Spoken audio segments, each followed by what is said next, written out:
Alam ko po napakarami sa inyo na may ganitong problema pagdating sa utang. Marami din nang nag-share sa akin ng kanilang karanasan. At ako din po ay nalulungkot at talagang nararamdaman ko po yung inyong hirap at sakit. No? Totoo po yun. Yung mga iba pag nagkukwento po sila, umiiyak dahil talagang napapahiya po sila. Binabastos na sila. At talagang hindi lang po sila, pati po yung kanilang pamilya, dinadamay na. Alagang pag maririnig niyo po yung mga sinasabi tungkol sa kanila para lang makapagbayad sila ng utang, talagang nayuyurakan na po yung kanilang pagkatao. So ang tanong, ano ang gagawin mo pag talagang tinatakot ka, binabastos ka na, niyuyurakan na ang iyong pagkatao dahil lang sinisingil ka sa iyong pagkautang? Una po, ito yung gusto kong tandaan nyo. Walang personalan. Kailangan nyo pong tandaan yan. Sabihin mo sa sarili mo, walang personalan. Huwag yung gagawing very personal, itong sinasabi nila. Kasi kung kayo yung nandun sa lugar nung taong nagpautang sa inyo, gagawin nyo din po yun. Kasi sila, may kabuhayan din sila. Sila, pinagpaguran din nila yung pera na pinautang sa inyo. So, put yourself in the shoes of the one who gave you that money, no? Who borrowed you that money. Wag kayong magdadamdam talaga ng husto, no? Kahit na alam ko napakasakit. Kasi kaya ginagawa po nila yon para lang mapilitan kayo na magbayad ng utang. 'Di ba? Sabi ko nga, kahit naman ikaw yung nandun sa lugar ng tao, baka ganyan din yung gagawin mo. Ginagawa lang niya yan para mapagbayad ka niya ng utang. Kailangan mo tandaan at unawain na yung tao na nagpautang sa'yo, nangangailangan din ng pera yan. Kailangan din niya yung pera. Dahil hindi naman niya pinulot yung perang yun kahit saan. Alam ko ikaw, nangangailangan ka din ng pera. Pero ganyan din yung taong yun. So, kailangan mong unawain yon, kailangan mong intindihin para mawala yung sakit ng loob mo, para maibsan itong hirap, itong iyong pagdurusa. Unang-una kailangan mong sanayin ang iyong sarili. Sabihin sa iyong sarili, walang personalan. Trabaho lang. Ganyan talaga. Dahil merong pera na involved. Dahil business yan. Negosyo yan. So yun yung kailangan unang tandaan natin. Walang personalan. Put yourself in the place of that person who lend you money. Pangalawa po, be humble. Kailangan maging mapagkumbaba ka. Paano babait yung naniningil sa iyo? Kung magiging mabait ka sa kanya, huwag ka nang magmamataas. Huwag ka nang alalaban, no? Huwag kang gagawa ng eksena. Yung mga iba kasi, sila na nga yung nangutang, sila pa yung mayabang. Sila pa po yung nanghahamok, sila yung nanghahamon, di ba? Kaya nga, imbis na patawarin ka nung nagpautang sa'yo, imbis na bigyan ka pa ng palugit, lalo pang tumitigas yung puso niya sa iyo. Di ba? Kailangan mong maging mabait. Kailangan mong magpakumbaba. No? Be humble. The way to a person's heart is kindness. No? Di ba? Merong kasabihan din na ang daan din sa puso ng Diyos ay pagpapakumbaba. Humility. Kaya kung sa Diyos umuobra ang pagpapakumbaba, mas lalo na sa ating mga taong ginawa niya. Kaya nga kung gusto mong bigyan ka pa ng another chance, extend pa niya yung oras, yung panahon, bago kanya singilin ulit, try your best to be humble, no? Be kind, no? Talagang pakita mo yung pinakamabuting pag-uugali mo, pagkatao mo sa taong yan, no? Be sweet, no? At subukan mo at makikita mo magbabago yung ugali nung naniningil sa iyo. So that is the second one. Be humble, magpakumbaba ka. Huwag kang makikipag-away. Huwag kang magiging mayabang. Kung hindi, lalo ka pa niyang paparusahan. Third, pangatlo po, be prudent. Be wise. Maging matalino ka. Ngayong naghihirap ka na, sana maging marunong ka na. Matuto ka doon sa iyong pagkakamali. Napakarami po kasi sa atin, nagkamali na, tatakpan yung isang pagkakamali sa isa pang pagkakamali. Di po ba? No? Kung nagkamali ka, tama na yung isa. Kung meron kang utang, di ba dapat maging matalino ka na? Magtipid ka, wag ka nang maging magastos, no? Pero yung mga iba, yan yung nakakatawa eh. Punong-puno na ng utang, parang mga milyonaryo kung gumastos. Hindi po ba? Alam niyo po, ang paghawak ng pera ay isang reflection ng ating pag-uugali, no? Kung ano yung ugali mo, lilitaw yan at nasasalamin sa kung paano mo hinahawakan ang pera, ang kayamanan, ang ari-arian. Kung gusto mong umayos yung iyong financial na kalagayan, mag-umpisa ka sa loob at nag-uumpisa yan sa isip. Kaya nga sabi ko, be prudent, be wise. Maging mas matalino ka na, maging mas marunong ka na sana. Pang-apat, be strong, persist, magsumikap ka pa rin.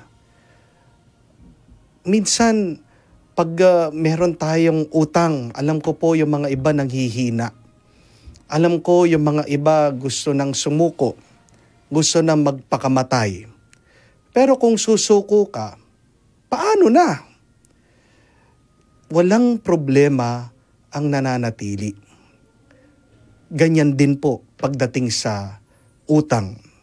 Ganyan din po pagdating sa pera. Ito na lang yung tandaan mo. Ito yung unawain mo.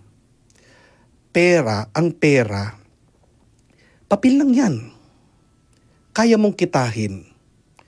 Ang pera, makikita mo pa uli yan. Dahil piniprint yan eh. Pinopotocopy yan eh. No? Pero may mga bagay sa ating buhay na hindi pwedeng ipotocopy. Na hindi pwedeng kopyahin. Unang-una na dyan, yung iyong buhay, yung iyong kalusugan. So, kung buhay ka pa, humihinga ka pa, nakakatayo ka pa, nakakahinga ka pa, nakakatingin ka pa, nauunat mo pa ang iyong kamay, no? Kung kaya mo pa magtrabaho, that in itself is a blessing.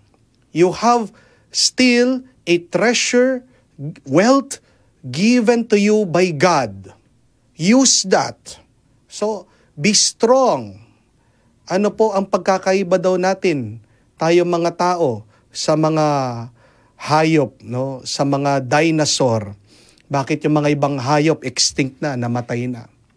Dahil tayo mga tao, may katangian tayo na sets us apart. Naiiba tayo sa mga hayop, sa mga dinosaur. Ano yon? We can adjust. We can cope, no? Pag hindi ka na nakakapag-adjust, ibig sabihin, hindi mo na kayang ibagay ang sarili. Hindi mo na kayang baguhin na yung sarili. Anong ibig sabihin nun? Patay ka na. So, habang buhay ka, may magagawa ka at pasalamatan mo yun sa Diyos. Be strong. Persist. Ibig sabihin, lumaban ka. Pagpatuloy mo lang ay iyong buhay, no? Kung hindi mo kayang bayaran yung malaking utang, anong kailangan mong gawin? Yun lang kaya mo. yun lang kaya mo. Tandaan niyo po yan. Di ba? May kasabihan, if you cannot fly, then run. If you cannot run, then walk. If you cannot walk, then crawl. No? Ibig sabihin, just move. Just continue.